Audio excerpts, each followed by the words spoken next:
الحمد لله نحمده ونستعينه ونستغفره ونعوذ بالله من شرور أنفسنا وسيئات أعمالنا من يهده الله فلا مضل له ومن يضلل فلا هادي له وأشهد أن لا إله إلا الله وحده لا شريك له وأشهد أن محمدا عبده ورسوله يا أيها الذين آمنوا اتقوا الله حق تقاته ولا تموتن إلا وأنتم مسلمون يا أيها الناس اتقوا ربكم الذي خلقكم من نفس واحدة وخلق منها زوجها وبث منهما رجالا كثيرا ونساء واتقوا الله الذي تساءلون به والأرحام إن الله كان عليكم رقيبا يا أيها الذين آمنوا اتقوا الله وقولوا قولا سديدا يصلح لكم أعمالكم ويغفر لكم ذنوبكم ومن يطع الله ورسوله فقد فاز فوزا عظيما أما بعد فإن خير الكلام كلام الله وخير الهدي هدي محمد صلى الله عليه وسلم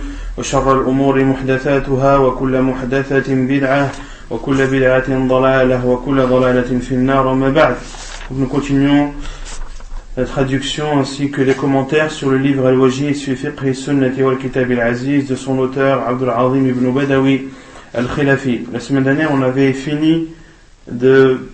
avait traité la dernière partie des droits de la femme envers son mari et on avait entamé le chapitre des droits du mari envers sa femme. Donc la semaine dernière on avait parlé du premier droit, ou le premier droit qu'on avait traité la semaine dernière, qui est le 5e dans l'ordre du livre, qui est le droit que la femme a sur son mari sur le fait qu'il doit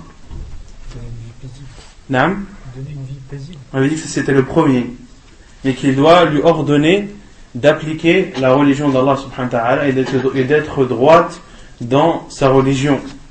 Et la chose la plus importante, ou le pilier pratique le plus important en islam, qui est la prière. Le premier pilier pratique, c'est-à-dire l'adoration pratique est la prière. Et Allah subhanahu wa ta'ala dit وَأَمُرْ أَهْلَكَ بِالصَّلَاةِ وَاسْطَبِرْ عَلَيْهَا, et ordonne à ta famille d'accomplir la prière et redouble de patience dans cela.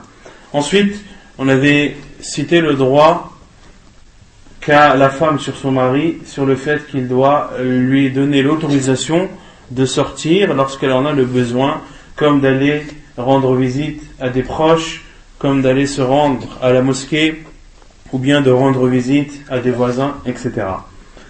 Et ensuite, le 7e droit que la femme a sur son mari, c'est qu'elle ne doit pas dévoiler ses secrets et qu'elle doit garder ce qu'il y a entre lui et elle, des choses qui ne doivent pas être dévoilées aux autres, et le secret qu'il faut le plus préserver, ou le secret qui, lorsqu'il est dévoilé, lorsqu'il est trahi, fait partie des grands péchés, qui est de donner les détails des rapports conjugaux, car le prophète sallallahu alayhi wa sallam a comparé ceux qui décrivent leurs rapports conjugaux aux autres comme deux diables qui se rencontrent, un diable qui rencontre une diablesse dans la rue et a des rapports avec elle aux yeux de tout le monde. Ensuite, le 8e droit de la femme envers son mari, qui est de se concerter avec elle lorsqu'une décision importante qui la concerne ou qui concerne ses enfants doit être prise. Alors il est du droit de la femme envers son mari, ou il est du devoir du mari envers sa femme, de se concerter avec elle, de lui demander son avis. Quant à la décision finale, elle revient à l'homme, après bien sûr concertation avec la femme, et bien sûr prendre en considération l'avis de son épouse et les détails qu'elle a cités.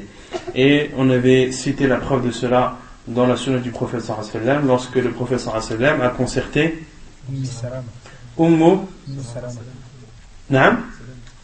Salama radiyallahu anha, lorsque le prophète sallallahu alayhi wa sallam l'a concerté à quel moment?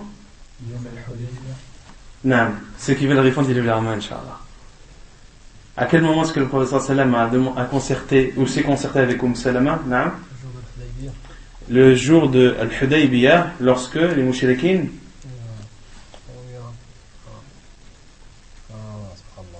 ont empêché aux musulmans d'accomplir la Umrah et d'entrer à la Mecque. Et lorsque le prophète sallam a dit à ses compagnons de raser leur tête et d'égorger leurs bêtes, c'est autrement dit que la Umrah se terminait à Al-Hudaybiyah, qui est, comme on l'avait dit, un endroit proche de Mecca. Al-Hudaybiyah est un endroit proche de Mecca et il est appelé Hudaybiyah car un puits là-bas est appelé Al-Hudaybiyah. Donc, et les compagnons n'ont pas répondu à la demande du prophète sallallahu alayhi wa sallam, et lorsque le prophète sallallahu alayhi wa sallam s'est concerté avec Salama, que lui a-t-elle dit? Non? Elle lui a dit, sors, rase-toi la tête, et les gens te suivront. Salama a dit au prophète sallallahu alayhi wa sallam de sortir et de ne parler à personne, et d'égorger sa bête, puis d'appeler son coiffeur pour qu'il le rase. Et le prophète sallallahu alayhi wa sallam a fait ainsi, et les compagnons l'ont suivi par la suite. Ensuite, le 9e droit que la femme a envers son mari, qui est que l'homme doit rentrer après la prière de l'Isha chez lui et doit être aux côtés de son épouse. Et est-ce que le simple fait de rentrer chez lui suffit? Non?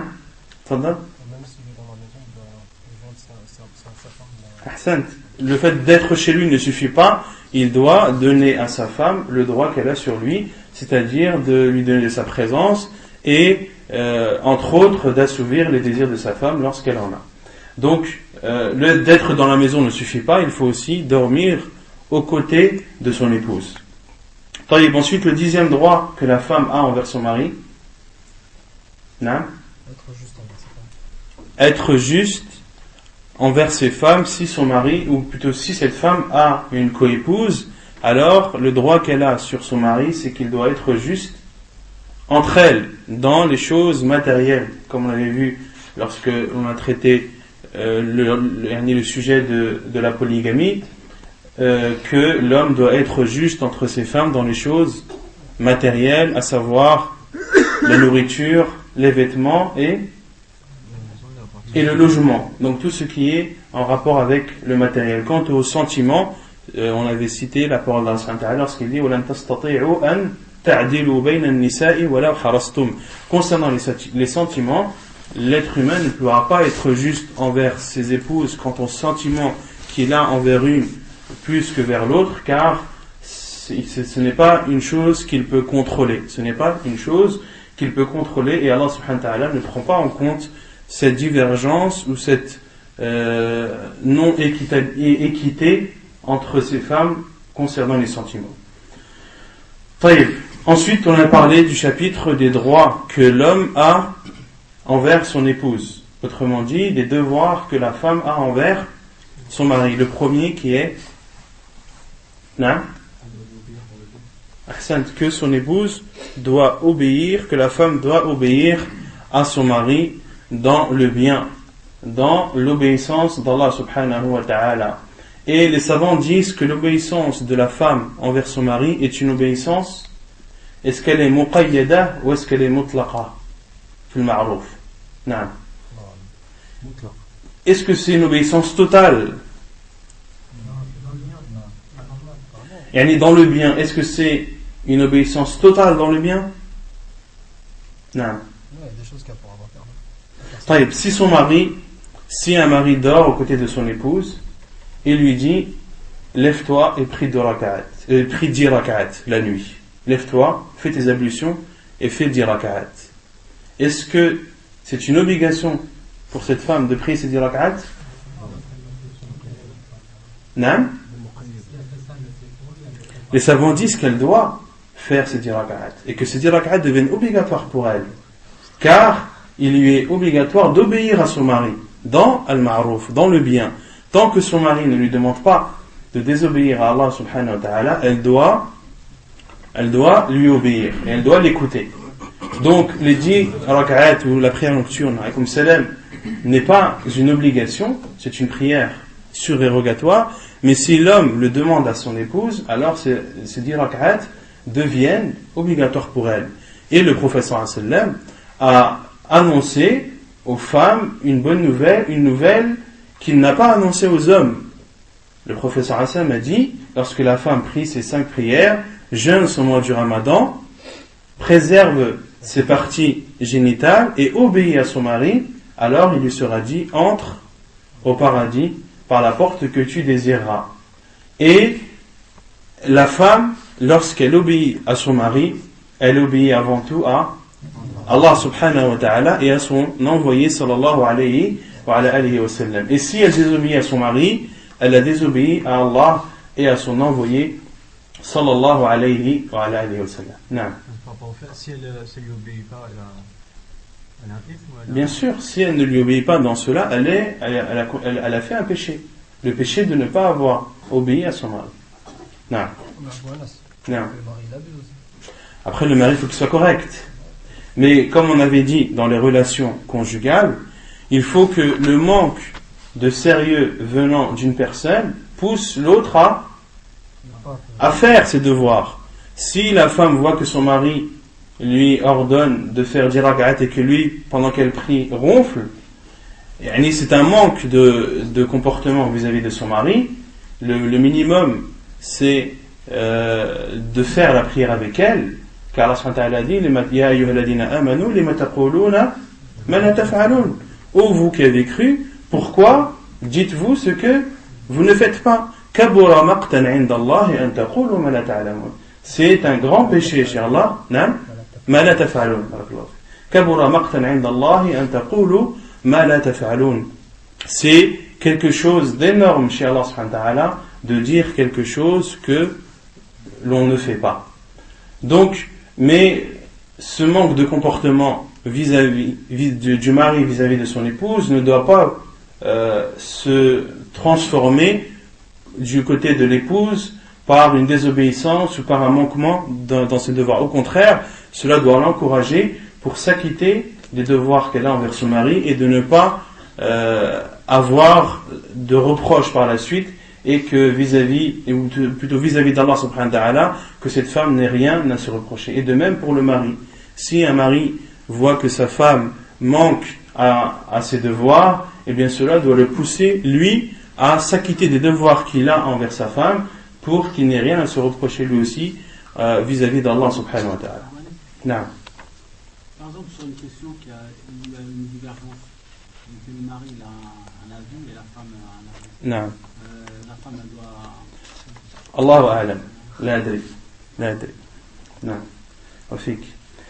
Ensuite, le deuxième droit que l'homme a envers son épouse, c'est qu'elle doit protéger son honneur, mais aussi son honneur à elle, car l'honneur d'une épouse, c'est aussi l'honneur du mari. Lorsque la femme porte atteinte à son honneur, elle porte atteinte aussi de façon indirecte à l'honneur de son mari, de même qu'elle doit prendre soin de son argent, des biens et de ses enfants. Et ensuite, le troisième droit que l'homme a sur son épouse, c'est qu'elle doit s'embellir et se faire belle pour son mari. Et on avait dit que c'était aussi un droit de la femme envers son mari, que lui aussi doit se faire beau pour elle. Non. Quand le Moulif disait Qardun fi bayti wa ghazal fi sharia, c'est qui disait ça? C'est un proverbe. C'est un proverbe. C'est un proverbe. C'était avant l'islam ou... Non, c'est un proverbe qui existe encore à notre époque. Un singe dans la maison et une gazelle dehors. C'est une image pour montrer que c'est une femme qui ne prend pas soin de son aspect extérieur, qui n'est pas coiffée, qui peut-être n'est pas lavée, etc. Et elle est ainsi chez elle, ça ne la dérange pas d'être dans cet état devant son mari, mais par contre lorsqu'elle est amenée à sortir, c'est là où elle va se coiffer, c'est là où elle va se laver, c'est là où elle va se parfumer, etc. Et c'est là où le proverbe la compare à une gazelle. Non. La semaine dernière, quand tu as parlé du premier hadith, quand le prophète a dit, si la femme reconnaissait si par exemple la femme allécherait le cerf de son mari. Toi, moi je comprends dans le hadith de son mari, pas elle.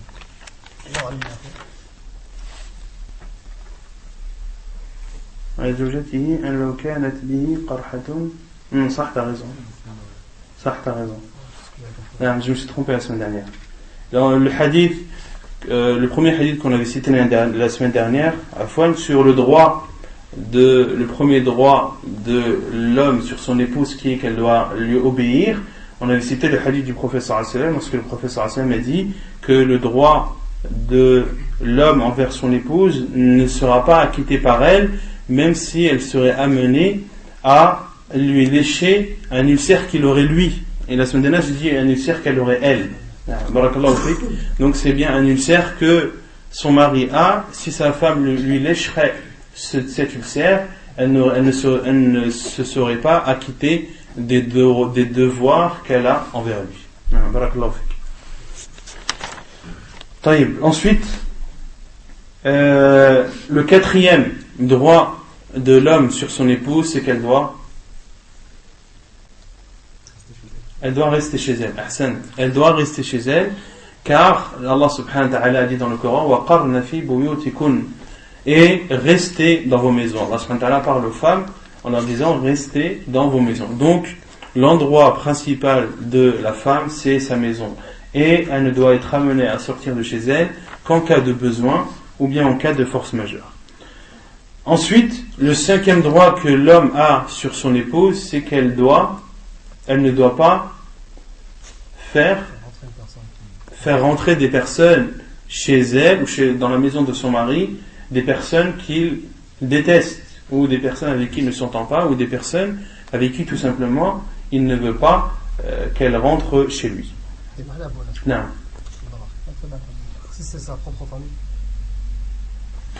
la propre famille de la soeur maternelle, il sait qu'elle a une tante qui est dans le Moustéan, et il ne veut pas qu'elle rentre à la maison. Non, elle ne doit pas la faire rentrer. Même si c'est Non, elle doit obéir. Est-ce que son mari lui ordonne un mal?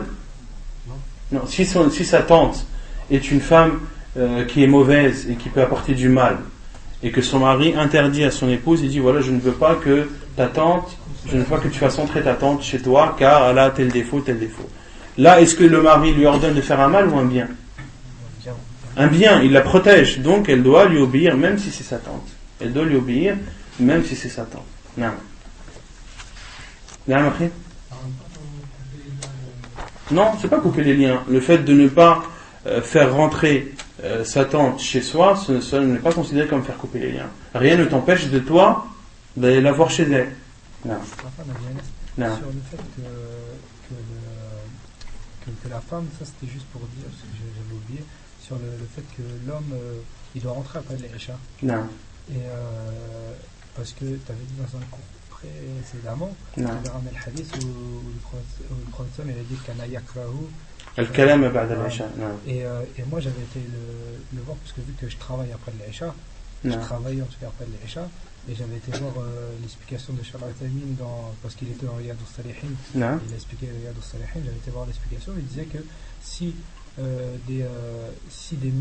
un musulman il parle après l'Isha mais il dit quelque chose de bien, concernant la parole après l'Isha, on avait dit, quand on avait expliqué ce hadith, que des paroles de science, des paroles bénéfiques, de temps en temps étaient autorisées après l'Isha. Et parmi les droits que la femme a sur son mari, c'est qu'il doit rentrer après l'Isha. C'est-à-dire que ça doit être une habitude pour lui de rentrer après l'Isha. Non, il ne doit pas rentrer, il ne doit pas tarder tout le temps. Et son habitude, la chose qu'il doit faire le plus souvent, c'est de rentrer après l'Isha. Et si un jour ou l'autre il est amené à rester un peu plus tard, car il y a des paroles bénéfiques, ou il a des questions à poser, etc., il n'y a pas de mal à cela. Et on avait cité ça aussi la semaine dernière, c'est que s'il fait cela de façon abondante et fréquente, sa femme pourrait avoir des doutes sur lui. Et il faut lui épargner toutes ces choses-là.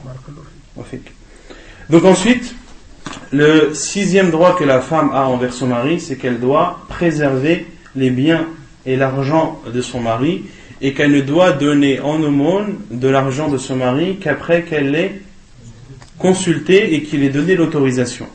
Et plus encore,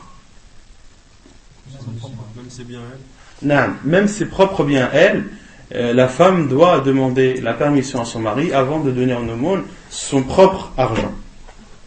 Ensuite, le septième droit que l'homme a envers son épouse, c'est que la femme doit demander à son mari l'autorisation de jeûner lorsqu'il est présent, lorsqu'il est à la maison, et qu'elle désire faire un jeûne surérogatoire, elle doit demander la permission à son mari de pouvoir jeûner.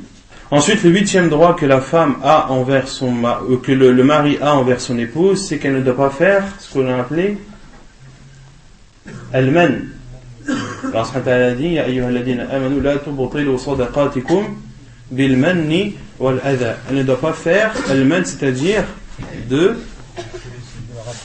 rappeler les bienfaits qu'elle aurait fait, de rappeler à son mari que tel et tel jour elle a acheté telle chose, ou que tel et tel jour elle a donné telle somme d'argent, ou que tel ou tel jour elle a fait une chose qui font partie des droits de l'homme et qu'elle a fait de sa propre initiative.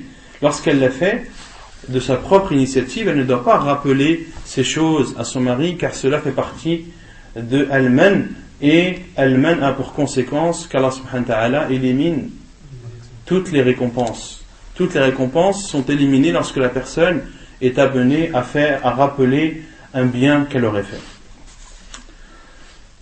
Ensuite, on avait parlé aussi du 9e, donc il y avait une erreur de numérotation. Donc le 10e point est en vérité le 9e. Et donc, c'était sur ce point que l'on s'était arrêté, c'est que la femme doit se contenter du peu, doit se contenter de ce que son mari lui donne selon ses possibilités et selon ses capacités. Et elle ne doit pas demander à son mari d'acheter des choses qu'il n'a pas les moyens d'acheter.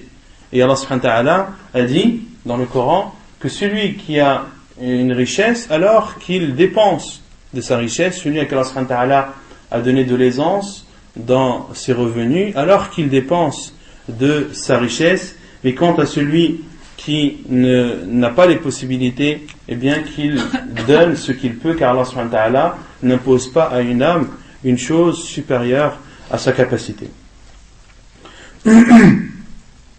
عاشرا يقول المؤلف عاشرا ومن حق الزوج على زوجته أن تحسن القيام على تربية أولادها منه في صبر فلا تغضب على أولادها أمامه ولا تدعو عليهم ولا تسبهم فإن ذلك قد يؤذيه والرسول صلى الله عليه وسلم يقول لا تؤذي امرأة زوجها في الدنيا إلا قالت زوجته من الحور العين لا تؤذيه قاتلك الله فإنما هو دخيل عندك يوشك أن يفارقك إلينا حديث رواه الترمذي.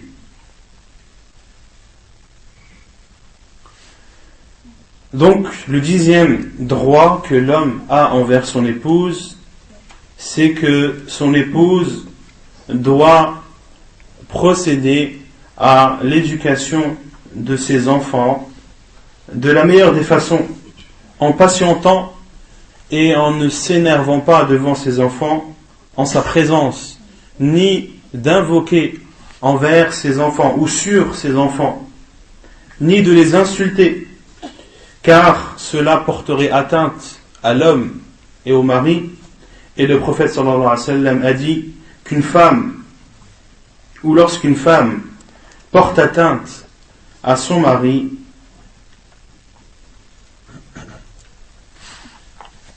dans cette vie d'ici-bas, lorsqu'une femme porte atteinte à son mari dans cette vie d'ici-bas, sa femme, c'est-à-dire une des femmes de son mari, parmi al-hur al-ain, qui sont traduits en français par les ouris. Et al-hur, c'est le pluriel de hawra.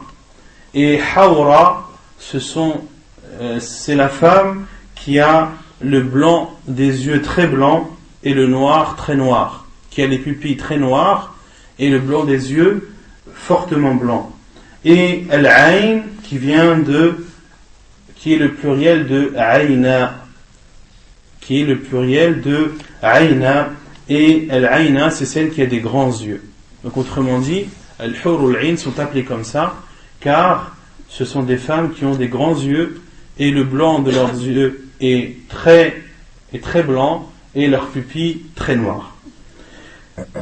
Donc, lorsqu'une femme porte atteinte à son mari dans cette vie d'ici-bas, une de ces femmes parmi les hurul ayn dit La tu'dhihi qatalakillah, ne lui porte pas atteinte, qu'Allah te tue. Qatalakillah. Comment comprendre qu'Allah te tue? C'est fort quand même. Yani c'est une des femmes de ce mari, une de ces femmes au paradis, parmi les hurul ayn, qui dit et qui parle à sa femme dans cette vie d'ici-bas en lui disant ne lui porte pas atteinte qu'Allah te tue. Non? Non?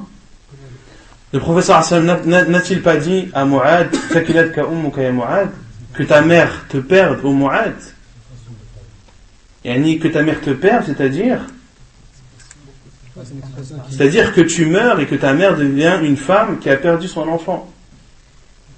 Autrement dit, la parole du professeur n'est pas plus choquante que la parole de ces hurul ayn lorsqu'elles disent à cette femme d'ici-bas qu'Allah te tue. Comment comprendre? On avait déjà expliqué cela. Il y a deux explications. Ou bien c'est comme dans le mariage, lorsque le professeur m'a dit Fadfar bidatiddin talibat yadak, et accours vers celle qui a la religion, que ta main touche la terre.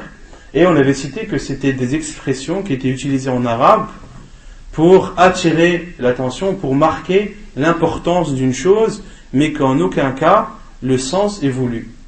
En aucun cas le sens est voulu. Le professeur Hassan, lorsqu'il a dit à Mu'ad Sakilatka ummuka ya Mu'ad, que ta mère te perde au Mu'ad, les gens ne seront-ils pas, ou les gens seront plongés en enfer à cause des dégâts de leur langue.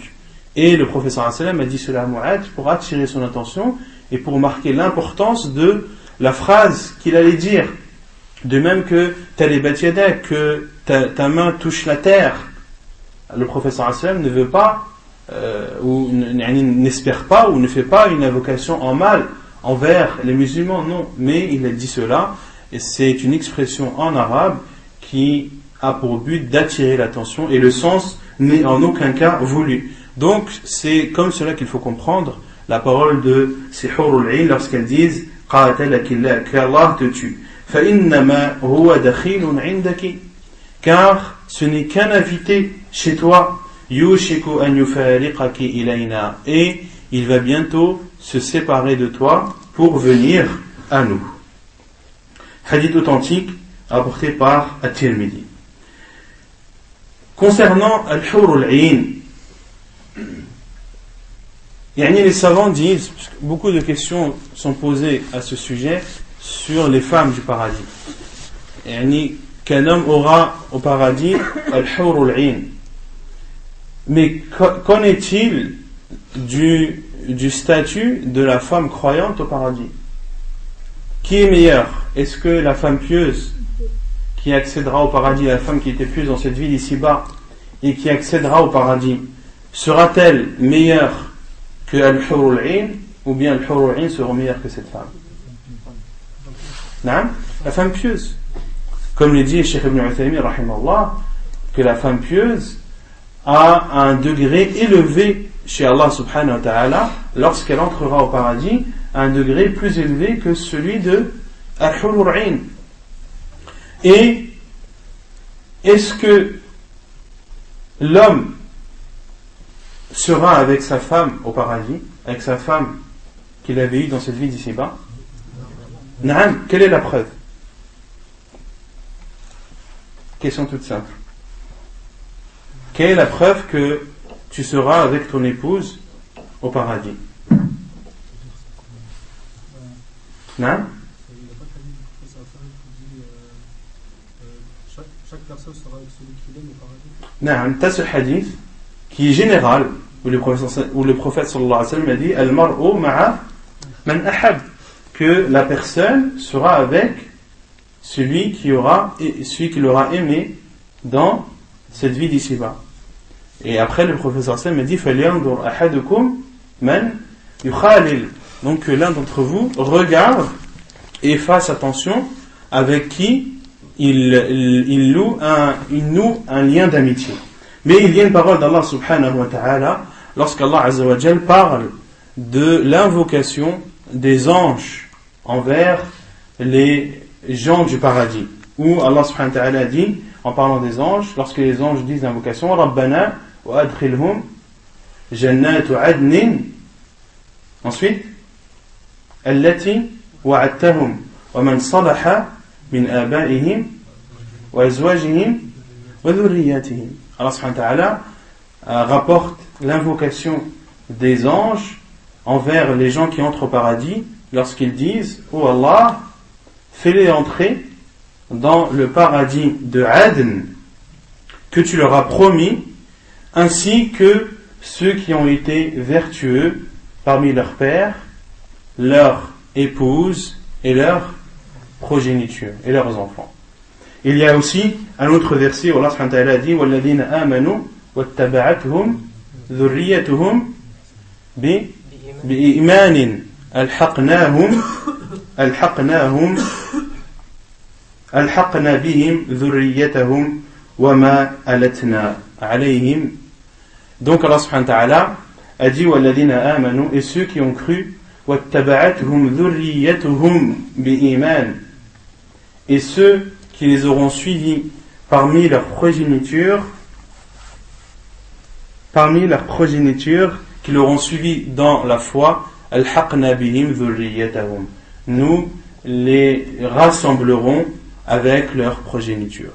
Donc ce sont deux versets où Allah subhanahu wa ta'ala cite de façon claire que le mari sera avec son épouse et que ta femme te rejoindra au paradis bi'idnillahi tabaraka wa ta'ala. Et aussi, parmi une autre preuve dans la sunna du prophète sallallahu alayhi wa sallam, lorsque l'invocation que l'on dit dans la prière funéraire, lorsque l'on prie sur une femme ou un homme, wa abdilhu daran khayran min darih wa ahlan khayran min ahlih wa zawjan khayran min zawjih, et change-lui une maison au paradis par une maison au paradis qui sera meilleure que sa maison dans cette vie d'ici-bas, et par une famille au paradis qui sera meilleure que sa famille d'ici-bas, et par une femme qui sera meilleure que sa femme d'ici-bas. Et de même pour le mari, lorsque l'on prie sur une femme, de dire wa abdilha zawjan khayran min zawjiha, et change-la ou accorde-lui un mari meilleur que son mari dans cette vie d'ici-bas. Et les savants ont dit que cette invocation envers la femme doit être comprise en disant: oh Allah, accorde-lui un mari qui aura des qualités, et accorde-lui le même mari qui aura des qualités meilleures que celles qu'il avait dans cette vie d'ici-bas. Accorde-lui un mari qui aura encore plus de qualités et qui aura un comportement encore plus louable que que les comportements et les qualités qu'il avait dans cette vie d'ici-bas. Taïb. Le 11e, Hadi Ashar. Non. C'est-à-dire, il va lui donner un autre mari. Non. Il va lui donner un mari qui sera encore plus pieux, qui sera encore plus doux, qui sera encore plus gentil, qui aura des qualités, qui aura plus de qualités que celles qu'il avait déjà dans cette vie d'ici-bas. C'est une autre personne. Non, c'est la même personne, mais qui sera meilleure. Ah, ok. فهمت؟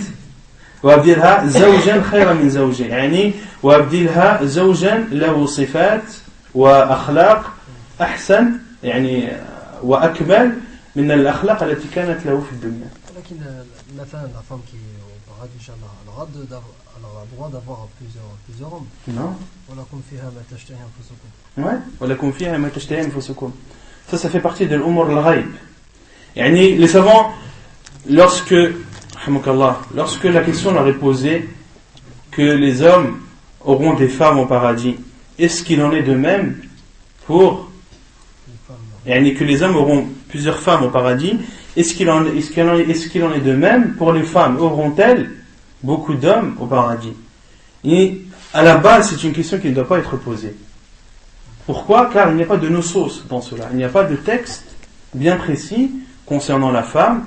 Aura-t-elle un mari ou plusieurs? Et cette question ne doit pas être posée, car un musulman doit se soumettre et doit accepter et doit faire confiance à Allah subhanahu wa ta'ala et doit croire, car de croire en Allah subhanahu wa ta'ala, c'est de croire en tout ce qu'il a rapporté comme information et de croire que la promesse d'Allah subhanahu wa ta'ala est vérité et sera tenue. Et de croire en ce prophète sallallahu alayhi wa sallam, c'est de croire en tout ce qu'il a informé comme chose passée ou bien comme chose future. Et le prophète sallallahu alayhi wa sallam a dit inna fil jannati ma la aynun ra'at wa la udhunun sami'at wa la khatara ala qalbi bashar. Il y a au paradis ce que nul œil n'a vu, nulle oreille entendu et ce que aucun cœur n'a ressenti. Donc, une personne qui entrera au paradis connaîtra un bonheur qu'elle n'aura jamais connu et verra des délices qu'elle n'aura jamais vues et sera la plus heureuse des personnes. Les gens du paradis seront les plus heureux. Donc, la femme doit faire confiance à Allah Azza wa Jal et de croire en Allah et de croire en son prophète sallallahu alayhi wa sallam, c'est d'avoir la certitude qu'elle sera heureuse au paradis et qu'en aucun cas elle ne sera offensée. Ensuite, les détails, est-ce qu'elle aura un mari ou plusieurs maris, Allahu a'lam. Et ce que je sais des savants, c'est qu'elle sera avec le mari qu'elle avait eu dans cette vie d'ici-bas. طيب الحادي عشر ومن حق الزوج على زوجته أن تحسن معاملة والديه وأقاربه فما أحسنت إلى زوجها من أساءت إلى والديه وأقاربه. Donc le 11e droit que l'homme a sur son épouse, c'est qu'elle doit avoir de bonnes relations avec ses parents et ses proches. C'est-à-dire que la femme doit avoir et doit entretenir de bonnes relations avec ses beaux-parents et les proches de son mari. Et celle qui a de mauvaises relations ou un mauvais comportement envers les proches de son mari et ses beaux-parents, eh bien, elle ne se sera pas bien comportée envers son mari, car un manque de comportement envers les proches de son mari relève d'un manque de comportement envers son mari. Ce droit, il est aussi dans le sens contraire. Bien sûr. Sauf qu'il n'a pas cité. Non, il n'a pas cité. Mais le mari doit aussi bien se comporter avec les proches de son épouse. طيب ثاني عشر ومن حق الزوج على زوجته أن لا تمنع منه نفسها متى طلبها لقوله صلى الله عليه وسلم إذا دعا الرجل امرأته إلى فراشه فلم تأته فبات غضبان عليها لعنتها الملائكة حتى تصبح. حديث متفق عليه. وقال صلى الله عليه وسلم إذا دعا الرجل زوجته لحاجته فلتأته وإن كانت على التنور. حديث صحيح رواه الترمذي. Donc le 12e droit que l'homme a envers son mari, c'est qu'elle ne doit pas se refuser à lui lorsqu'il la demande. Car le prophète sallallahu alayhi wa sallam a dit, lorsqu'un homme fait des avances à sa femme et l'appelle pour avoir des relations intimes et qu'elle ne vient pas et ne répond pas à son appel et qu'il dort et qu'il s'endort ou termine la nuit en étant en colère contre elle, alors les anges la maudissent et ceci jusqu'au matin. Hadith authentique rapporté par Al-Bukhari Muslim. Et dans un autre hadith, le prophète sallallahu alayhi wa sallam a dit, lorsqu'un homme fait des avances à son épouse ou appelle son épouse pour avoir des rapports intimes, qu'elle lui réponde, même si elle est au four, même si elle est en train de préparer le pain, de le pétrir et de le faire cuire au four, elle doit délaisser cette occupation pour aller répondre à son mari. Hadith authentique rapporté par At-Tirmidhi. ثالث عشر ومن حق الزوج على زوجته أن تكتم سره وسر بيته ولا تفشي من ذلك شيئا ومن أخطر الأسرار التي تتهاون النساء بإذاعتها أسرار الفراش وما يكون بين الزوجين فيه وقد نهى النبي صلى الله عليه وسلم عن ذلك فعن أسماء بنت يزيد رضي الله عنها أنها كانت عند النبي صلى الله عليه وسلم والرجال والنساء قعود فقال صلى الله عليه وسلم لعل رجلا يقول ما يفعل بأهله ولعل امرأة تخبر بما فعلت مع زوجها فأرم القوم فقلت أي والله يا رسول الله إنهن لا يفعلون وإنهم لا يفعلون فقال صلى الله عليه وسلم فلا تفعلوا فإنما مثل ذلك كمثل شيطان لقي شيطانة في طريق فغشيها والناس ينظرون حديث صحيح رواه أحمد. Et donc le 13e droit que l'homme a envers son épouse, c'est que son épouse ne doit pas trahir ses secrets, les secrets de son mari comme les secrets de la maison, et de ne rien dire de cela.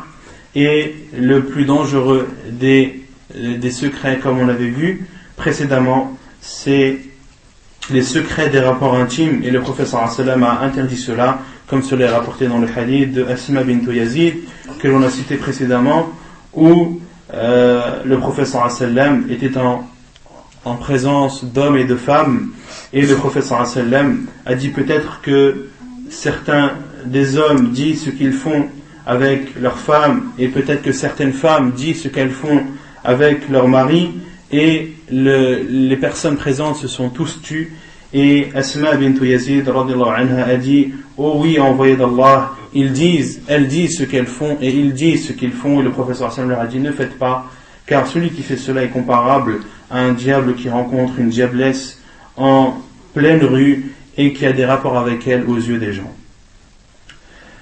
رابع عشر ومن حق الزوج على زوجته أن تحرص عليه وتحافظ على الحياة معه ولا تسأله الطلاق من غير سبب.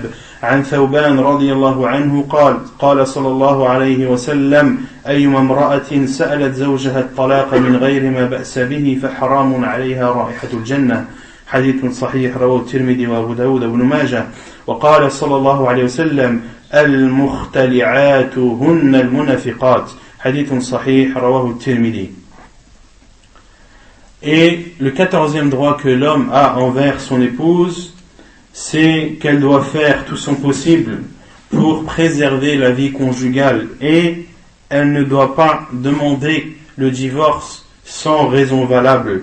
Selon Thawban radiyallahu anhu, le prophète sallallahu alayhi wa sallam a dit toute femme qui demande le divorce à son mari dans une chose où lorsqu'il n'y a pas de mal, alors l'odeur du paradis lui sera interdite.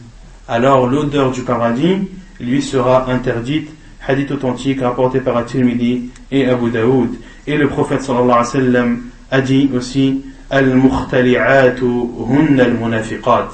Al-Mukhtali'at, ce sont celles qui demandent Al-Khul'. Et Al-Khul', on verra par la suite, c'est le fait que la femme se retire de son mari. Al-Khul', c'est le fait que la femme se retire de son mari en compensation. Elle doit donner une compensation à son mari pour dédommager son mari de ce préjudice. Autrement dit, qu'une femme, il lui est autorisé, lorsqu'elle ne peut plus supporter son mari, lorsque cela est justifié, lorsque son mari lui porte atteinte, ou lorsque elle ne peut plus le supporter, ou supporter de vivre à ses côtés, il lui est autorisé de faire ce que les savants appellent al-khul'.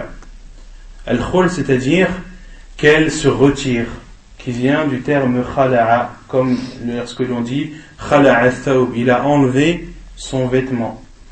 Et cela est appelé al-khul' car la femme est considérée comme étant un vêtement pour le mari, comme le mari est considéré comme étant un vêtement pour la femme. Hunna libasun lakum wa antum libasun lahun, comme a dit Allah subhanahu wa ta'ala, elles sont un vêtement pour vous et vous êtes un vêtement pour elles. Donc dans ce cas, il est autorisé à la femme de demander de se retirer de son mari. Et cela n'est pas considéré comme un divorce. Al-Khul' n'est pas considéré comme un divorce, et la femme doit donner une compensation à son mari. soit elle lui rend la dot, ou il est autorisé de donner plus que la dot. Et si la femme n'a pas les moyens de payer, il est autorisé à son tuteur de payer pour elle, comme il est autorisé à un étranger de payer aussi pour elle, à condition qu'il n'y a pas dans cela de complot. À condition qu'il n'y a pas dans cela de complot. Que cet homme ne donne pas cet argent pour que cette femme se libère de son mari et qu'il puisse se marier par la suite avec elle. Dans ce cas, il est interdit à la femme de procéder ou que cet homme paye à sa place. Donc, et le prophète sallallahu alayhi wa sallam a dit Al-Mukhtali'at hunna al-munafiqat. Celles qui demandent al-khul', ce sont elles les hypocrites. Et ici, il faut comprendre celles qui demandent al-khul' sans justification, sans raison valable, sans qu'elle n'ait de choses à reprocher à son mari. Dans ce cas, elles font partie, comme a dit le prophète sallallahu alayhi wa sallam, al-munafiqat. Ce sont elles les hypocrites. Et al-khul', il y a des jugements qui sont très spéciaux. On les verra, Inch'Allah, lors du chapitre de al-khul'. Parmi ces jugements spéciaux, c'est que al-idda n'est que de une haïda. Al-idda n'est que de une menstrue, et cela permet d'être certain que la femme n'est pas enceinte. Et parmi les spécificités de l'khul' également, c'est qu'il n'y a pas de raja'a dans le khul'. Et pendant cette période, l'homme ne peut plus récupérer sa femme, il doit refaire un nouvel acte de mariage. Contrairement à celle qui est divorcée, contrairement au divorce, pendant la période de idda, l'homme peut récupérer sa femme à tout moment sans faire un nouveau contrat de mariage. Concernant al-khul', non. Lorsque la femme demande al-khul', eh bien, de suite, elle est interdite à son mari. Et s'il veut la récupérer, il doit se remarier avec elle. Et comme on a dit, al-khul' n'est pas considéré par la plupart des savants comme étant une talqa. Ce n'est pas considéré comme étant un divorce. D'accord ? Donc celui qui a, ou plutôt une femme qui a demandé al-khul' à son mari après qu'il l'ait divorcé 2 fois, est-ce qu'il aura le droit de se marier avec elle ? Non. Oui, car al-khul' n'est pas considéré comme une talqa. Donc ici le professeur Sam a dit وَالْمُخْتَلِعَاتُ هُنَّ الْمُنَافِقَاتِ. ثم يقول المؤلف هذه أيتها المسلمة حقوق زوجك عليك فعليك أن تجتهدي في القيام بها حق القيام وأن تغضي الطرف عن تقصير زوجك في حقك فإنه بذلك تدوم المودة والرحمة وتصلح البيوت ويصلح المجتمع بصلاحها. Et donc l'auteur dit voici, chère sœur musulmane, les droits de ton mari sur toi. Tu dois faire des efforts et ton possible pour t'acquitter de tes devoirs envers ton mari et de savoir fermer les yeux sur certains manquements qui pourraient émaner de ton mari, car c'est en faisant ce genre de comportement, en sachant fermer les yeux, que la miséricorde et l'affection perdurent dans le couple, et c'est comme cela que les maisons deviennent pieuses et que par la suite la société devient pieuse également. وعلى الأمهات أن يعلمن أن من الواجب عليهن أن يبصرن بناتهن بحقوق أزواجهن وأن تذكر كل أم بنتها بهذه الحقوق قبل زفافها سنة نساء السلف رضي الله عنهن فقد خطب عمرو بن حجر ملك كند أم إياس بنت عوف الشيباني فلما حان زفافها إليه خلت بها أمها أمامة بنت الحارث فأوصتها وصية بينت فيها أسس الحياة الزوجية السعيدة وما يجب عليها لزوجها فقالت. Et les mères doivent doivent prendre connaissance qu'il est obligatoire pour elles d'enseigner à leurs filles les devoirs ou les droits de leur mari sur elles, et que chaque mère fasse ce rappel à sa fille avant son mariage. C'est ainsi que faisaient les femmes des salaf, qu'Allah les a agréées, lorsque Amr ibn Hijr, qui était le roi de Kinda, et Kinda c'est une tribu arabe présente au Yémen, lorsqu'il a demandé en mariage Iyas binti Awfin al-Shaybani, et lorsque le mariage allait avoir lieu, sa mère, la mère de Iyas, s'est isolée avec sa fille et lui a conseillé, lui a donné des conseils dans lesquels elle a montré les bases ou sur les choses sur lesquelles repose la vie conjugale heureuse et les devoirs qu'elle a envers son mari. فقالت, elle lui a dit: أي بنية إن الوصية لو تركت لفضل أدب لتركت ذلك لك لكنها تذكرة للغافل ومعونة للعاقل ولو أن امرأة استغنت عن الزوج لغنى أبويها وشدة حاجتهما إليها كنت أغنى الناس عنه ولكن النساء للرجال خلقن ولهن خلق الرجال. Donc cette mère a dit à sa fille: oh ma fille, c'est un rappel que je te fais, ne le prends pas mal, et si je te fais ce rappel, c'est un rappel pour toi si tu es négligente, et c'est une aide pour toi, et c'est un soutien si tu fais partie des femmes intelligentes et qui ont leur raison. Et si une femme pouvait se passer d'un homme en se contentant de la richesse de ses parents et du besoin que ses parents ont d'elle, alors tu n'aurais pas besoin de te marier. Mais les femmes ont été créées pour les hommes, de même que les hommes ont été créés pour les femmes.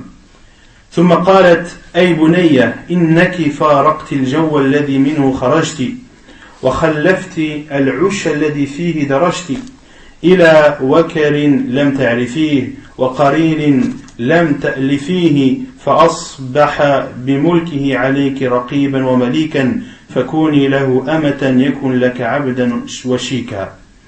Ô ma fille, tu t'es détaché d'un environnement dans lequel tu sors et tu as délaissé derrière toi un nid dans lequel tu as grandi vers un nid que tu ne connais pas, et tu as un compagnon que tu ne connais pas encore et qui t'aura en sa possession. Il sera proche de toi, sois alors pour lui une servante, il sera pour toi un esclave dans un futur proche.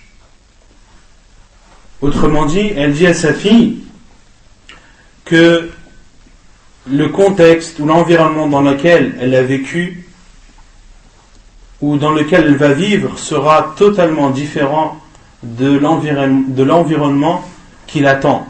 Le fait de vivre avec un homme qui aura des droits sur elle et qu'elle aussi aura des droits sur lui. Et elle a comparé le mari comme un roi, et elle dit à sa fille d'être une servante pour ce roi, et ce roi sera dans un futur proche un esclave vis-à-vis d'elle ou pour elle. Et si elle est correcte avec lui, si elle s'acquitte des devoirs qu'elle a envers lui, alors lui aussi sera considéré comme un esclave pour elle et il sera à son service. Et préserve 10 comportements, tu ne le regretteras pas, ce sera pour toi un grand acquis. أما الأولى والثانية فالخشوع له بالقناعة وحسن السمع له والطاعة. Quant à la première et la deuxième de ces choses que tu dois préserver, c'est de te rabaisser et d'être douce avec lui, de ne pas élever la voix contre lui en te contentant de ce que tu as. Donc c'est la première chose. La deuxième chose que tu dois préserver, c'est son écoute et son obéissance.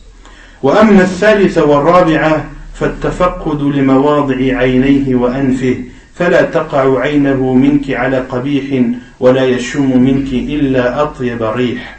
Et la troisième et quatrième chose que tu dois préserver, c'est que tu dois surveiller ce qu'il voit et ce qu'il sent, et que ses yeux ne voient pas des choses blâmables, et que ses narines ne sentent pas de toi une odeur nauséabonde. Et quant à la cinquième et sixième chose que tu dois préserver, c'est d'être vigilante sur le moment où il dort et le moment où il mange.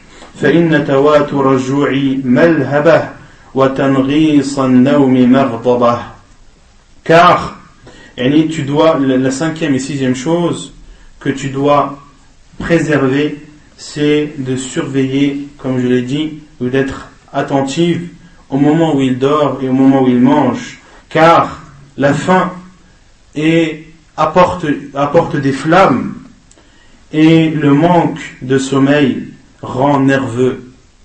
Autrement dit, choisis les moments où tu parles avec ton mari, ne dis pas des choses importantes ou ne le sollicite pas lorsque la faim le gagne, de même que lorsque la fatigue l'emporte. Car dans ces deux, lorsque l'homme ou le mari est dans cet état de faim et de fatigue, il est amené à être nerveux et peut avoir un mauvais comportement.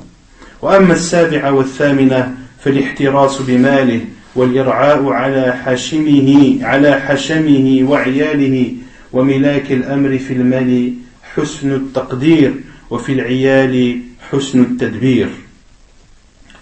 Et la septième et huitième chose que tu dois préserver, c'est de prendre soin et de garder son argent, de même de bien se comporter ala hashamihi ay ala ahlihi, de bien se comporter avec sa famille, et de bien se comporter ou de préserver son argent, c'est-à-dire de l'utiliser à juste mesure, et de bien se comporter avec sa famille, c'est de leur donner l'importance qu'ils ont. وأما التاسعة والعاشرة فلا تعصين له أمرا ولا تفشين له سرا فإنك إن خالفت أمره أو غرت صدره وإن أفشيت سره لم تأمني غدره ثم إياك والفرح بين يديه إن كان مهموما والكآبة بين يديه إن كان مسرورا ربنا هب لنا من أزواجنا وذرياتنا قرة أعين واجعلنا للمتقين إماما.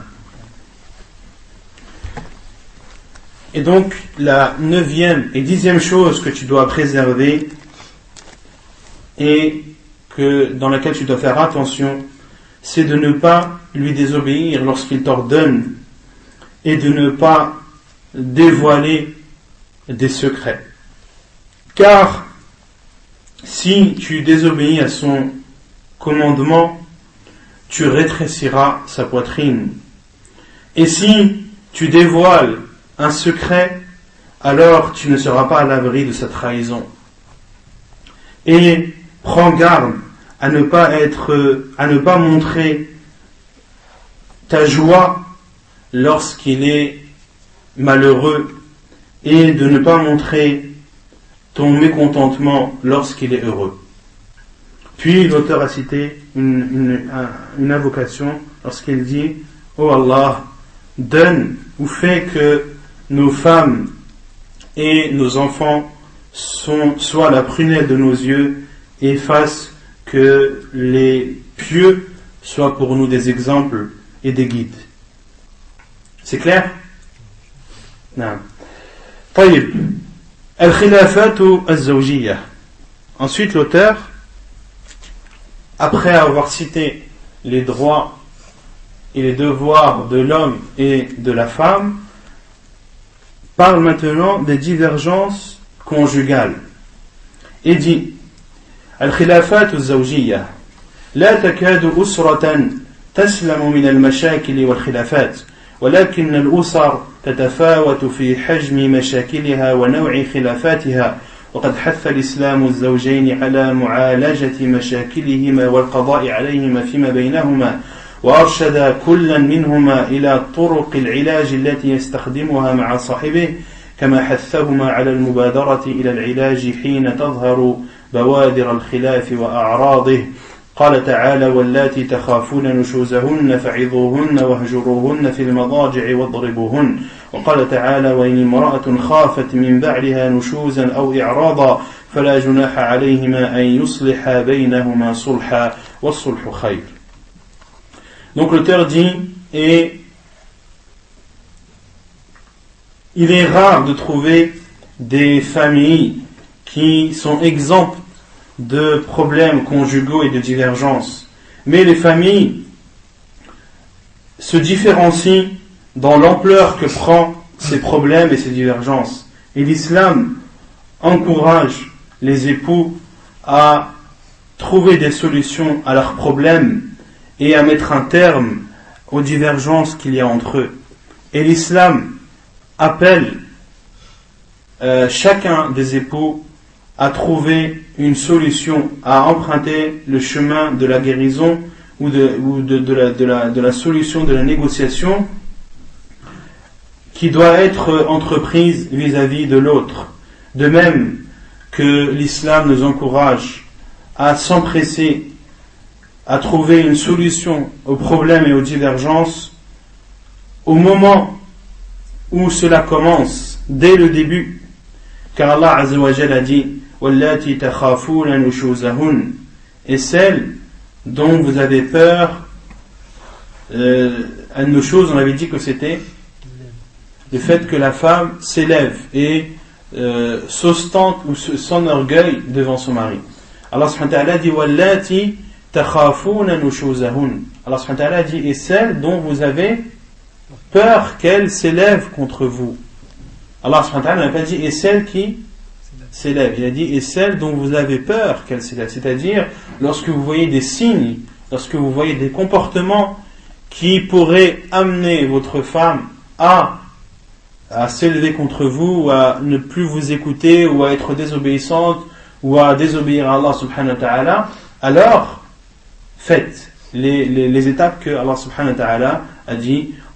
Et de même qu'Allah subhanahu wa ta'ala a parlé à la femme en disant: وَإِنِ امْرَأَةٌ خَافَتْ مِنْ بَعْلِهَا نُشُوزًا أَوْ إِعْرَاضًا فَلَا جُنَاحَ عَلَيْهِمَا أَنْ يُصْلِحَا بَيْنَهُمَا صُلْحًا وَالصُّلْحُ خَيْرٌ. Et si une femme craint de son mari un abandon ou une indifférence, si elle craint que son mari se dévie de la vérité et manque à ses devoirs, alors Allah subhanahu wa ta'ala dit: فَلَا جُنَاحَ عَلَيْهِمَا أَنْ يُصْلِحَا بَيْنَهُمَا صُلْحًا. Il n'y a alors pas de mal à ce que les deux se réconcilient en essayant de trouver un compromis.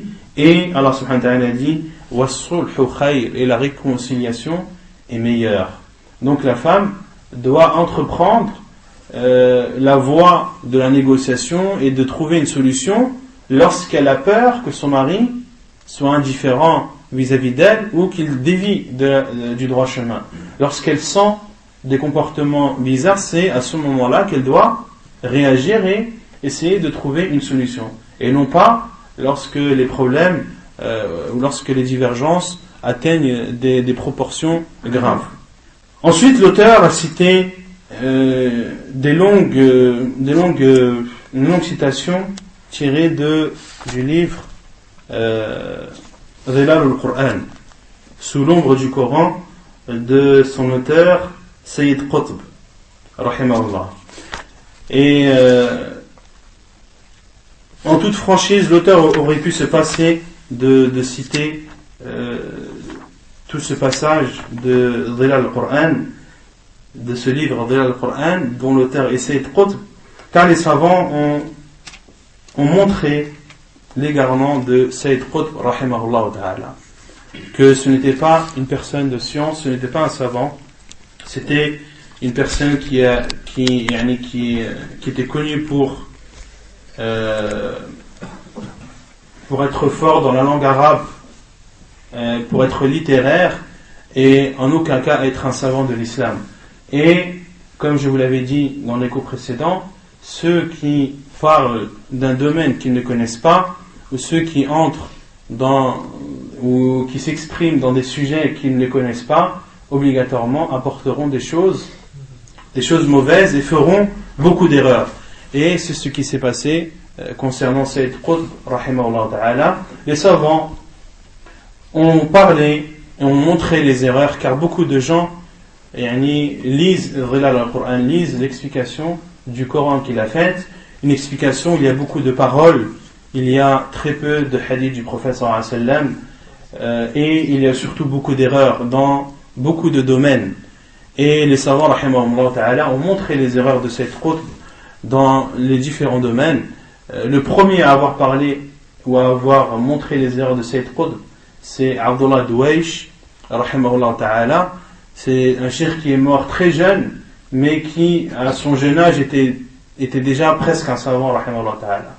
Et ensuite, celui qui est le plus connu à notre époque pour avoir montré les erreurs de Sayyid Qutb, c'est Cheikh Rabi' ibn Hadi al-Madkhali, qu'Allah subhanahu wa ta'ala le préserve, qui a montré les erreurs de Sayyid Qutb dans ses différents ouvrages, Dhilal al-Qur'an et bien d'autres livres, car les gens malheureusement ont beaucoup été influencés par les livres de Sayyid Qutb.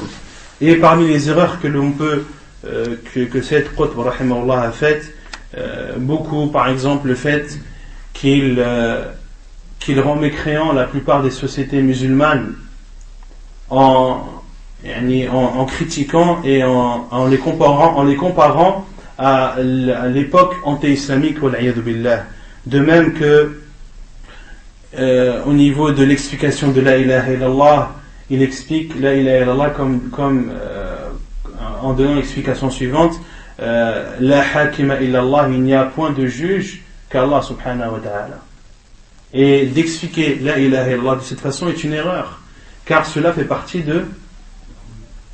de tawhid al-rububiyyah, et le fait que le jugement n'appartient qu'à Allah subhanahu wa ta'ala, qu'Allah est le seul juge, cela est vrai, mais de dire que la ilaha illallah ne signifie que ça, c'est une erreur. Et les savants n'ont jamais donné cette explication à la parole la ilaha illallah. Les savants ont dit la ilaha illallah ay la ma'bouda bihaqqin illallah. La ilaha illallah signifie qu'il y a de vraies divinités qui méritent d'être adorées qu'Allah subhanahu wa ta'ala. Et l'unicité d'Allah subhanahu wa ta'ala se divise en trois. Il y a l'unicité de la seigneurie qui signifie qu'Allah subhanahu wa ta'ala est le seul qui gouverne cet univers, c'est le seul qui donne la vie, c'est le seul qui donne la mort, c'est le seul qui donne la pourvoyance, c'est le seul qui a créé les cieux et la terre, et entre autres, c'est le seul qui a le droit de juger. Allah subhanahu wa ta'ala est le seul juge. Et il y a la deuxième partie de Tawhid qui est l'unicité de l'adoration, que seul Allah subhanahu wa ta'ala a le droit d'être adoré, et que toute forme d'adoration, quelles que soient les formes d'adoration, toutes les formes d'adoration doivent être faites pour Allah subhanahu wa ta'ala et pour Allah seul. Et il y a la troisième partie de Tawhid qui est l'unicité des noms et attributs d'Allah subhanahu wa ta'ala, c'est-à-dire qu'Allah subhanahu wa ta'ala a les plus beaux noms et a les attributs les plus parfaits. Donc c'est ainsi qu'il faut expliquer la parole la ilaha illallah, la parole de l'unicité qui est la ilaha illallah, et en aucun cas de se contenter de dire la ilaha illallah signifie la hakima illallah. C'est vrai, et c'est de la mécréance de dire autre que cela, mais de restreindre cette parole à cela est une erreur et il n'est pas connu des savants. De même que Sayyid Qutb rahimahullah a dit que le Coran était créé. Yaqulu bi khalq al-Qur'an.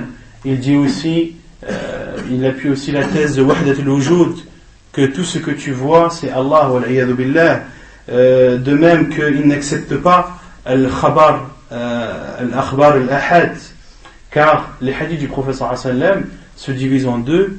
Il y a al-ahad, al-ahadith al-ahad et al-mutawatir. Il y a les hadiths mutawatir qui est le degré d'authenticité de hadith le plus haut. D'accord? C'est lorsque un hadith du prophète sallallahu alayhi wa sallam vient de plusieurs chaînes de transmission qui ne laissent aucun doute sur l'authenticité du hadith.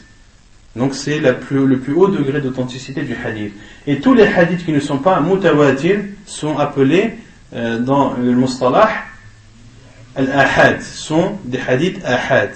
Et certains n'acceptent dans la aqidah que les hadiths mutawatir, que les hadiths qui ont atteint le plus haut degré d'authenticité, et disent que dans la aqidah, dans les choses de la croyance, on ne doit prendre que du Coran ou que des hadiths mutawatir. Tout ce qui n'est pas hadith mutawatir, on ne doit pas le prendre en considération. Et cela, et les savants ont montré l'erreur de cette parole, et parmi eux, Cheikh Al-Albani rahimahullah, dans son livre Al-Hadithu Hujjatun binafsihi fil aqaidi wal ahkam, où Cheikh Al-Albani rahimahullah a répondu à cet égarement dans un livre, un petit livre qu'il a fait en disant qu'il a nommé Al-Hadith Hujjatun binafsihi, que le hadith est une preuve en lui-même, et ceci, que ce soit dans les jugements comme dans la croyance. Donc le hadith, à partir du moment où il est authentique, même s'il n'est pas mutawatir, on doit le prendre en considération et on doit croire en les choses qu'il contient, s'il y a dans ce hadith des croyances, de la croyance ou des informations sur des choses passées ou des choses futures. Et parmi les erreurs de cette Qutb aussi, rahimahullah, c'est qu'il a manqué de respect envers Moussa alayhi salam, de même qu'il a manqué de respect envers certains compagnons radiyallahu anhum. Donc tout ça pour en venir au jugement final, c'est que les savants mettent en garde contre les livres de cette Qutb et mettent en garde surtout de façon générale l'ensemble des musulmans et les jeunes débutants et les tulab al-ilm. Quant à ceux qui ont atteint un niveau de science élevé, ceux qui connaissent le bien et le mal, ceux qui, en lisant un livre, peuvent différencier le vrai du faux sans difficulté et avec certitude, ceux-là alors il aurait autorisé de lire n'importe quel livre. Il aurait autorisé de lire n'importe quel livre si ils sont amenés à lire des livres pour connaître l'égarement.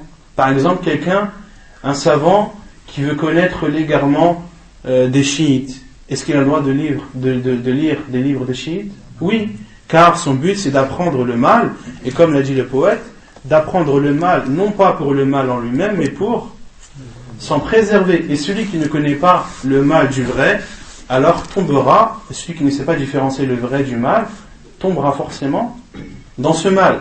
Mais quant aux débutants comme nous, les savants nous déconseillent de lire des livres de personnes égarées, de lire des livres de personnes qui ne sont pas connues pour leur science et sont connues par leur égarement contraire. Quant aux savants qui sont connus pour être dans le droit chemin,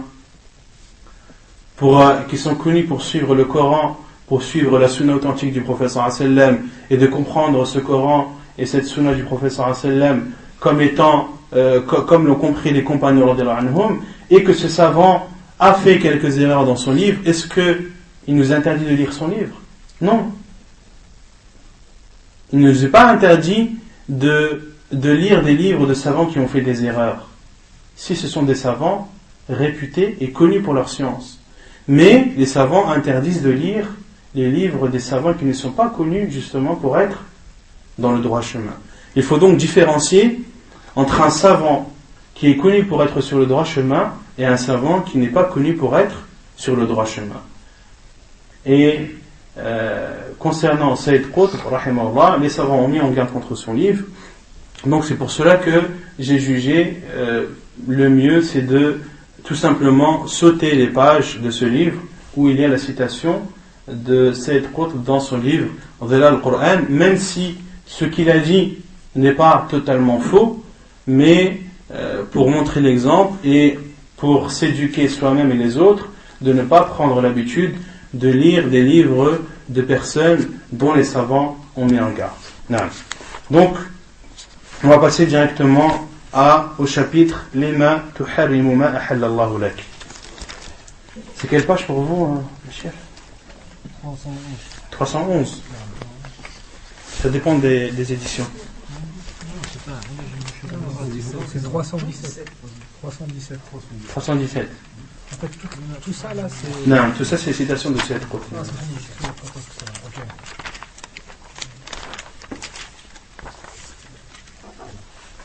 C'est bon? Lima tuharrimu ma ahallallahu lak? Non. Ça fait علاج النشوز المقاصد. Non, non. Jusqu'où? Lima tuharrimu ma ahallallahu lak. Dans la première tab'a, c'est la page 311.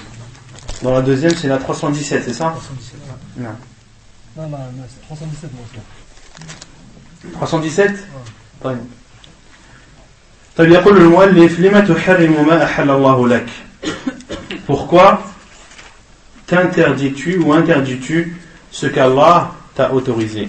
عن أنس رضي الله عنه أن رسول الله صلى الله عليه وسلم كانت له أمة يطأها فلم تزل به عائشة وحفصة حتى جعلها على نفسه حراما فأنزل الله هذه الآية يا أيها النبي لم تحرم ما أحل الله لك تبتغي مرضاة أزواجك إلى آخر الآية. وعن ابن عباس رضي الله عنهما قال إذا حرم الرجل امرأته فهي يمين يكفرها ثم قال لقد كان لكم في رسول الله أسوة حسنة فمن قال لزوجته أنت علي حرام فعليه كفارة يمين وهي المذكورة في قوله تعالى لا يؤاخذكم الله باللغو في أيمانكم ولكن يؤاخذكم بما عقدتم الأيمان فكفارته إطعام 10 مساكين من أوسط ما تطعمون أهليكم أو كسوتهم أو تحرير رقبة فمن لم يجد فصيام 3 أيام ذلك كفارة أيمانكم إذا حلفتم. Donc selon Anas ibn Malik radiyallahu anhu, le prophète sallallahu alayhi wa sallam avait une esclave avec qui il avait des rapports. فلم تزل به عائشة وحفصة حتى جعلها على نفسه حراما. Et Aïcha radiyallahu anha ainsi que Hafsa ont fait pression sur le prophète sallallahu alayhi wa sallam jusqu'à ce que le prophète sallallahu alayhi wa sallam s'est interdit cette femme à lui-même. فأنزل الله هذه الآية يا أيها النبي لما تحرم ما أحل الله لك تبتغي مرضاة أزواجك. Ô toi le prophète, pourquoi interdis-tu ce que Allah t'a autorisé et ceci pour satisfaire tes femmes? إلى آخر الآية. وعن ابن عباس رضي الله عنهما قال إذا حرم الرجل امرأته فهي يمين يكفرها. Et Abdullah ibn Abbas radiyallahu anhu a dit que lorsqu'un homme dit que sa femme lui est interdite, c'est considéré comme un juron qu'il doit expier. ثم قال لقد كان لكم في رسول الله أسوة حسنة. Il y a dans le prophète sallallahu alayhi wa sallam pour vous le meilleur des exemples. فمن قال لزوجته أنت علي حرام فعليه كفارة يمين. Et celui qui dit à sa femme tu es pour moi interdite, alors il doit donner l'expiation du serment. وهي المذكورة في قوله تعالى. Et l'expiation du serment, c'est celle qui est citée dans le verset suivant où Allah subhanahu wa ta'ala a dit Allah ne vous sanctionne pas pour la déviation que vous avez faite dans vos sermons, mais il vous sanctionne pour les serments que vous avez l'intention d'exécuter. Et son expiation, Allah subhanahu wa ta'ala dit, et son expiation est de nourrir 10 pauvres, de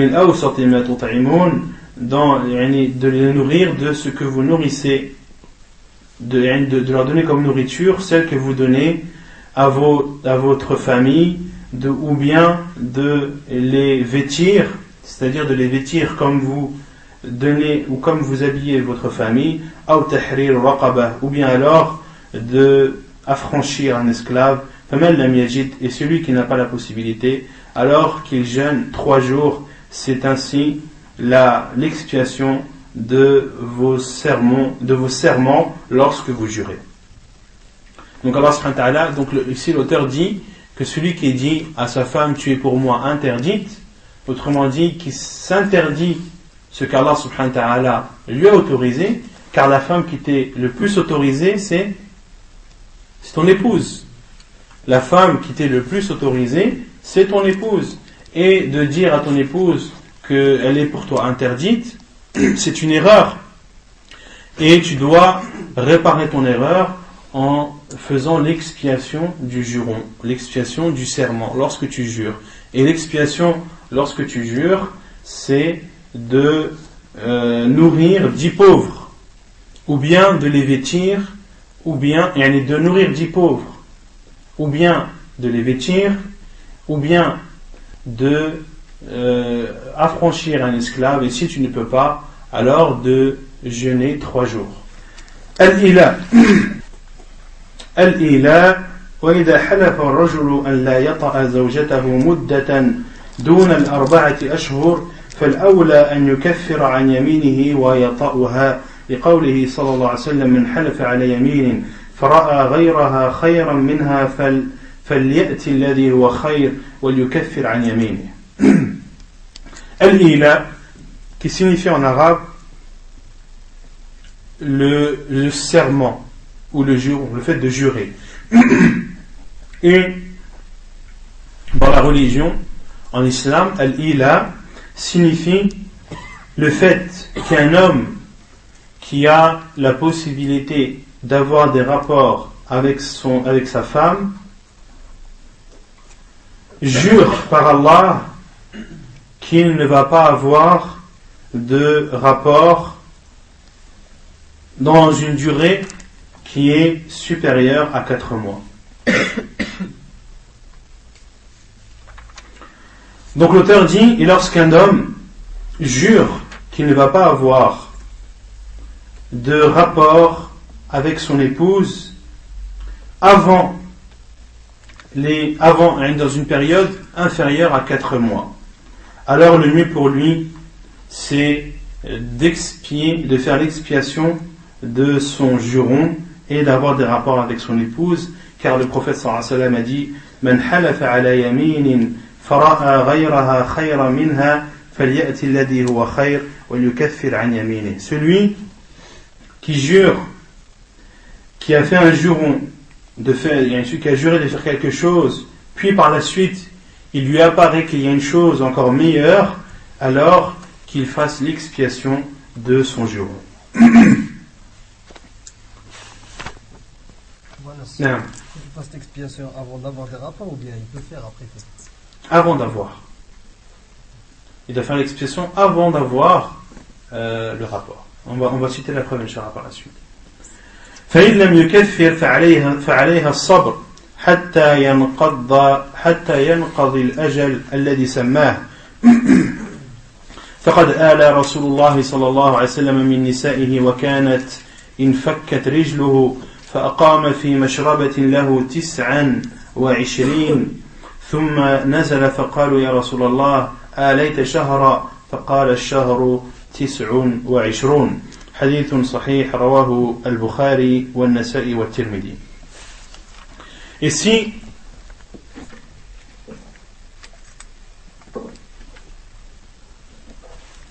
Ici, l'homme ne veut pas expier, ne veut pas faire l'expiation de son juron, alors la femme doit patienter.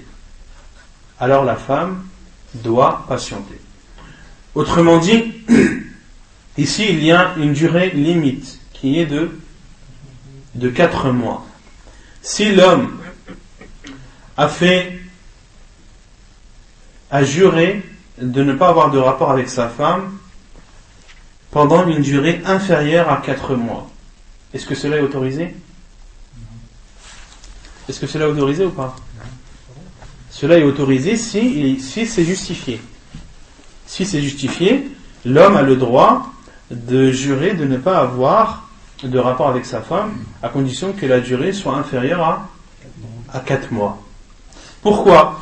Car avant l'arrivée de l'islam, al-ila, le fait de jurer de ne plus avoir de rapport avec sa femme, était pratiqué par les Arabes. Mais la période était variée entre 1 an et 2 ans. La période variait entre 1 an et 2 ans. Et l'islam est venu, et Allah Azza wa Jal a donné une limite à cela en instaurant les 4 mois. Donc, celui qui jure, et celui qui jure de ne pas avoir de rapport avec son épouse parce qu'elle a un manque de comportement et qu'il sait que de ne pas avoir de rapport avec elle va la faire réfléchir, va la faire raisonner et va faire en sorte qu'elle revienne sur le droit chemin. Il a le droit à condition que la durée soit inférieure à 4 mois. Et l'auteur dit, le mieux c'est d'expier, de faire l'expiation de son juron et ensuite d'avoir des rapports avec son épouse de façon normale. Mais si il voit vraiment un intérêt dans cela, alors sa femme n'a d'autre choix que de patienter jusqu'à ce que la période soit finie. S'il a juré de ne pas avoir de rapport avec elle pendant 1 mois, eh bien sa femme doit attendre 1 mois. Et lui n'a pas le droit d'avoir de rapport avec elle. Il n'a pas le droit d'avoir de rapport avec elle avant soit que la durée soit écoulée ou bien qu'il ait expié son juron. Et l'auteur dit فَقَدْ آلَى رَسُولُ اللَّهِ صَلَّى اللَّهُ عَلَيْهِ وسلم من نساء. Et le prophète صلى الله عليه وسلم a fait al-ila envers ses épouses. وَكَانَتْ انْفَكَّتْ رِجْلُهُ. Et à cette époque, le prophète صلى الله عليه وسلم avait une blessure à son pied. فأقام في مشربة له 29. Et le prophète صلى الله عليه وسلم est resté dans une pièce, al-mashraba al-bayt, et al-mashraba c'est une pièce qui est élevée, qui est dans des étages élevés. Et le prophète صلى الله عليه وسلم est resté 29 jours dans cette pièce et s'est isolé de ses épouses. ثم نزل. Et après le 29e jour, le prophète صلى الله عليه وسلم est descendu. فقالوا يا رسول الله آليت شهرا. Et ces femmes ont dit, ô envoyé d'Allah, mais tu as fait al-ila de 1 mois, tu as juré de ne pas avoir de rapport avec tes épouses pendant 1 mois, et toi tu es descendu au bout du 29e jour. Et le prophète sallallahu alayhi wa sallam a dit al-shahru tis'un wa 'ishrun, le mois est de 29 jours. C'est-à-dire qu'à cette époque, ce mois-ci où le prophète sallallahu alayhi wa sallam a fait l'ila, c'était un mois de 29 jours, car les mois sont soit de 29 ou soit de 30 jours. Donc dans ce hadith, le prophète sallallahu alayhi wa sallam a fait l'ila.